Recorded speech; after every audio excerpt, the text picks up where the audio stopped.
त्यांचं इथे झालेलं आगमन आपणा सगळ्यांचा उत्साह, आनंद वाढवणारं असं. यानंतर मी भारत देशाचे माननीय प्रधानमंत्री, पंतप्रधान श्री नरेंद्रजी मोदी यांना विनंती करते की त्यांनी सर्वांना मार्गदर्शन करावं.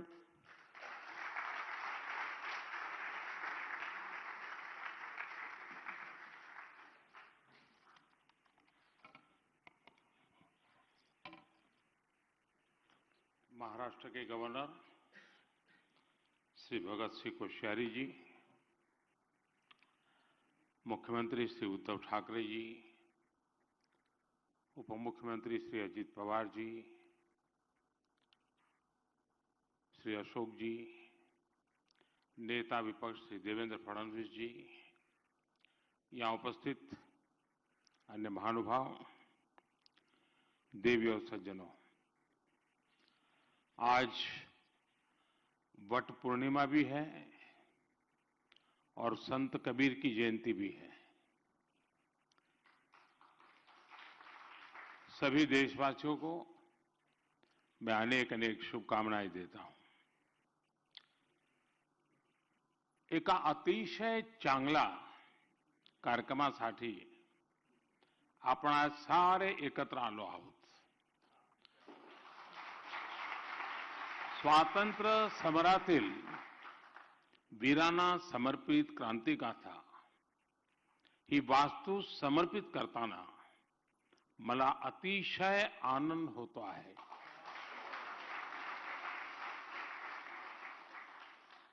साथियों, महाराष्ट्र का राजभवन बीते दशकों में अनेक लोकतांत्रिक घटनाओं का साक्षी रहा है. ये उन संकल्पों का भी गवाह रहा है जो संविधान और राष्ट्र के हित में यहां शपथ के रूप में लिए गए. अब यहां जलभूषण भवन का और राजभवन में बनी क्रांतिवीरों की गैलरी का उद्घाटन हुआ है. मुझे राज्यपाल जी के आवास और कार्यालय के द्वार पूजन में हिस्सा लेने का अवसर मिला. ये नया भवन महाराष्ट्र की समस्त जनता के लिए, महाराष्ट्र के गवर्नेंस के लिए नई ऊर्जा देने वाला हो. और जैसा गवर्नर साहब ने कहा कि राजभवन नहीं लोक भवन है, वो सच्चे अर्थ में जनता जनार्दन के लिए एक आशा की किरण बन के उभरेगा, ऐसा मेरा पूरा विश्वास है. और इस महत्वपूर्ण अवसर के लिए यहां के सभी बंधु बधाई के पात्र हैं. क्रांति गाथा से निर्माण से जुड़े इतिहासकार विक्रम संपत जी और दूसरे सभी साथियों को भी मैं अभिनंदन करता हूं. साथियों, मैं राजभवन में पहले भी अनेक बार आ चुका हूं. यहां कई बार रुकना भी हुआ है. मुझे खुशी है कि आपने इस भवन के इतने पुराने इतिहास को, इसके शिल्प को संजोते हुए आधुनिकता का एक स्वरूप अपनाया है. इसमें महाराष्ट्र की महान परंपरा के अनुरूप शौर्य, आस्था, आध्यात्म और स्वतंत्रता आंदोलन में स्थान की भूमिका को भी दर्शन होते हैं. यहां से वो जगह ज्यादा दूर नहीं है जहां से पूज्य बापू ने भारत छोड़ो आंदोलन की शुरुआत की थी. इस भवन ने आजादी के समय गुलामी के प्रतीक को उतरने और तिरंगों को शान से फहराते हुए देखा है. अब जो ये नया निर्माण हुआ है, आजादी के हमारे क्रांतिकारी को जो यहां स्थान मिला है, उससे राष्ट्रभक्ति के मूल्य और सशक्त होंगे. साथियों, आज का ये आयोजन इसलिए भी महत्वपूर्ण है क्योंकि देश अपनी आजादी के 75 वर्ष आजादी का अमृत महोत्सव मना रहा है. ये वो समय है जब देश की आजादी, देश के उत्थान में योगदान देने वाले हर वीर वीरांगना, हर सेनानी, हर महान व्यक्तित्व, उनको याद करने का ये वक्त है. महाराष्ट्र ने तो अनेक क्षेत्रों में देश को प्रेरित किया है. अगर हम सामाजिक क्रांतियों की बात करें तो जगत गुरु श्री संत तुकाराम महाराज से लेकर बाबा साहब आंबेडकर तक समाज सुधारकों की एक बहुत समृद्ध विरासत है। यहां आने से पहले मैं देहू में था, जहां संत तुकाराम शिला मंदिर के लोकार्पण का सौभाग्य मुझे मिला। महाराष्ट्र में संत ज्ञानेश्वर, संत नामदेव, समर्थ रामदास, संत चोखा मेला जैसे संतों ने देश को ऊर्जा दी है।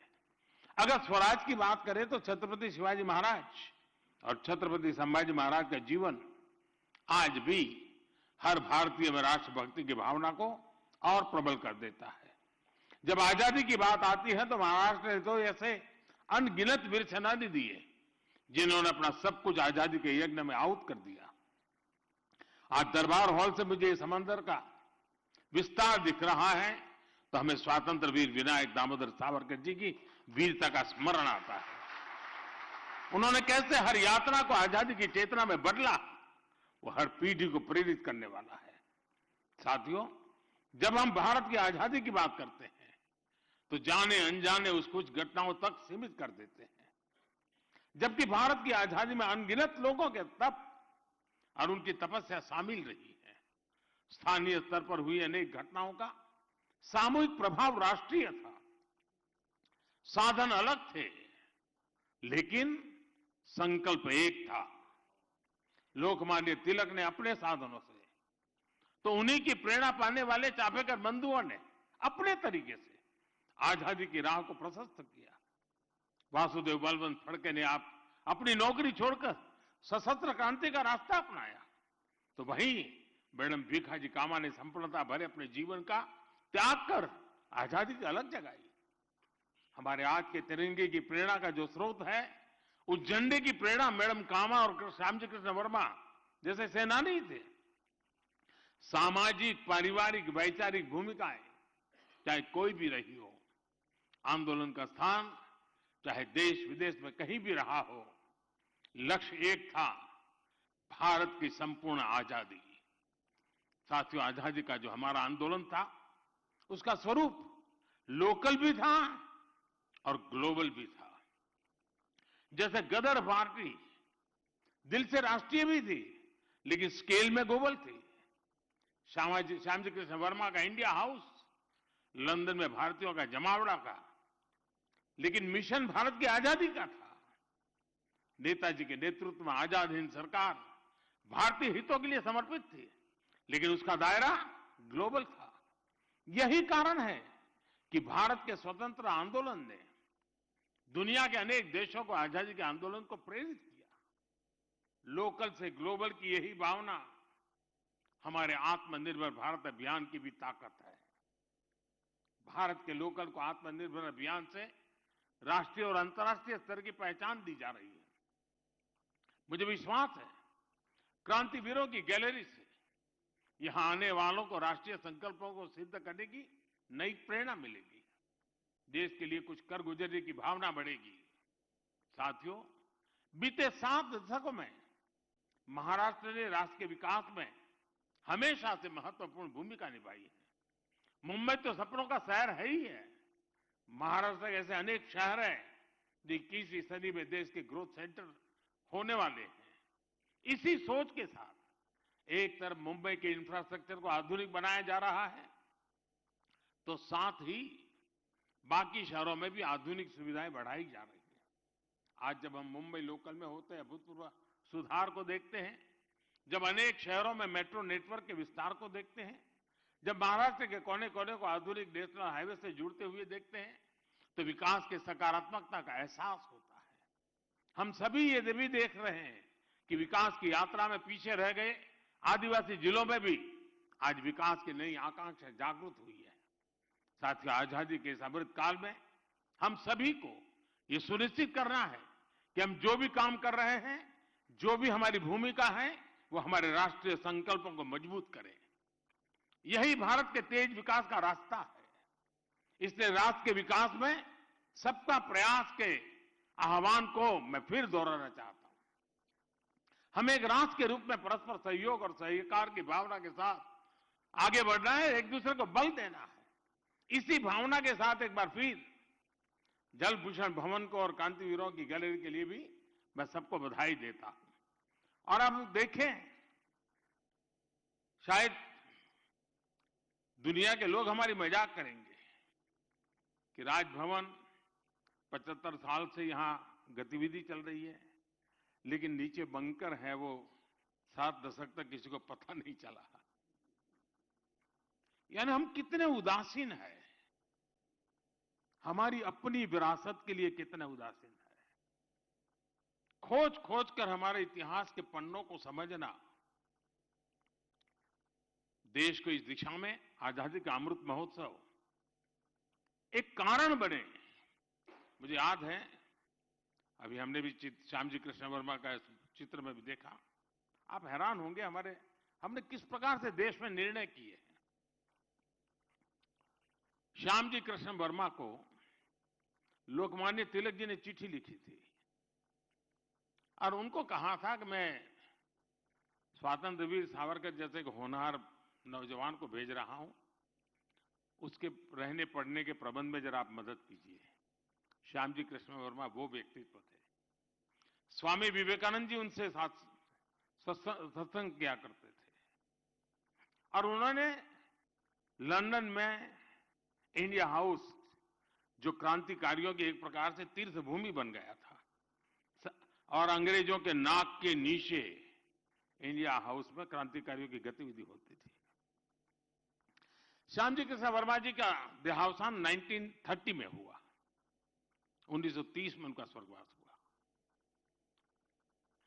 और उन्होंने इच्छा व्यक्त की थी कि मेरे अस्थि संभाल के रखे जाए और जब हिंदुस्तान आजाद हो तो आजाद हिंदुस्तान की उस धरती पर मेरे अस्थि ले जाए जाएं।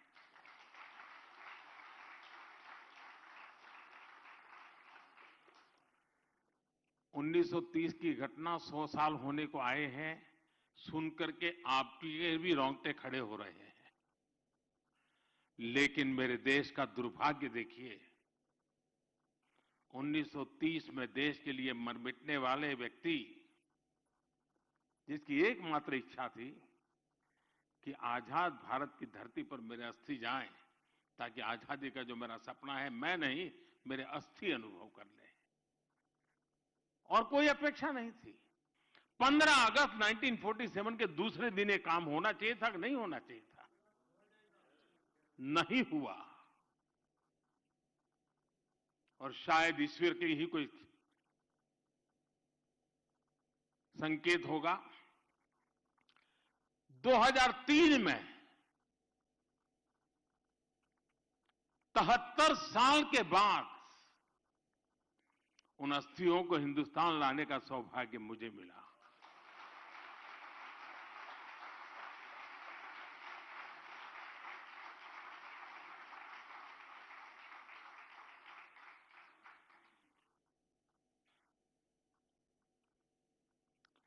भारत मां के एक लाल के अस्थि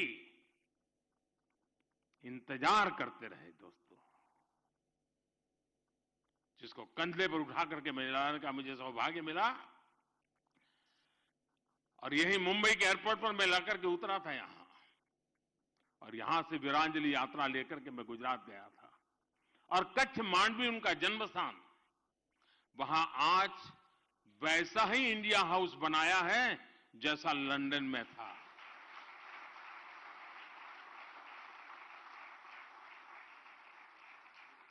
और हजारों की तादाद में स्टूडेंट्स वहां जाते हैं, क्रांतिवीरों की इस गाथा को अनुभव करते हैं। मुझे विश्वास है कि आज जो बंकर किसी को पता तक नहीं था, जिस बंकर के अंदर वो सामान रखा गया था जो कभी हिंदुस्तान के क्रांतिकारियों की जान लेने के लिए काम आने वाला था, उसी बंकर में आज मेरे क्रांतिकारियों का नाम।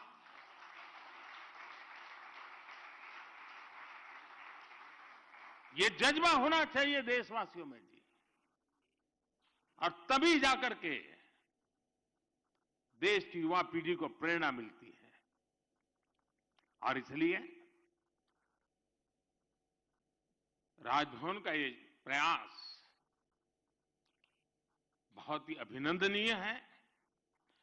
मैं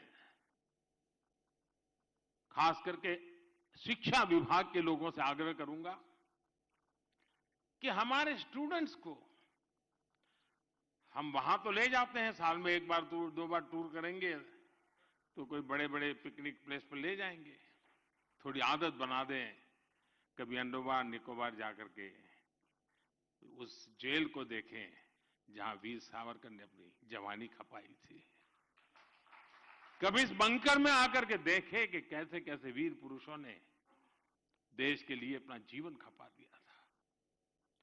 अनगिनत लोगों ने इस आजादी के लिए जंग किया है और ये देश ऐसा है, 1200 साल की गुलामी काल में कोई ऐसा दिन नहीं होगा जब हिंदुस्तान के किसी न किसी कोने में आजादी की अलग न जगी हो जी। 1200 साल तक ये दिमाग, ये मिजाज इस देशवासियों का है। हमें उसे जानना है, पहचानना है और उसको जीने का फिर से एक बार प्रयास करना है और हम कर सकते हैं। साथियों, इसलिए आज का ये अवसर मैं अनेक रूप से महत्वपूर्ण मानता हूं। मैं चाहता हूं कि ये क्षेत्र सच अर्थ में देश की युवा पीढ़ी के प्रेरणा का केंद्र बने। मैं इस प्रयास के लिए सबको बधाई देते हुए, आप सबका धन्यवाद करते हुए मेरी वाणी को विराम देता हूं।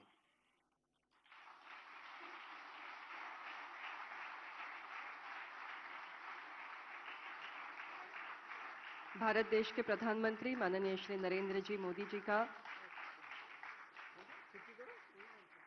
हार्दिक हार्दिक आभार। और मैं सभी से विनती करती हूं कि आप कृपया इसी सभागृह में मौजूद रहें।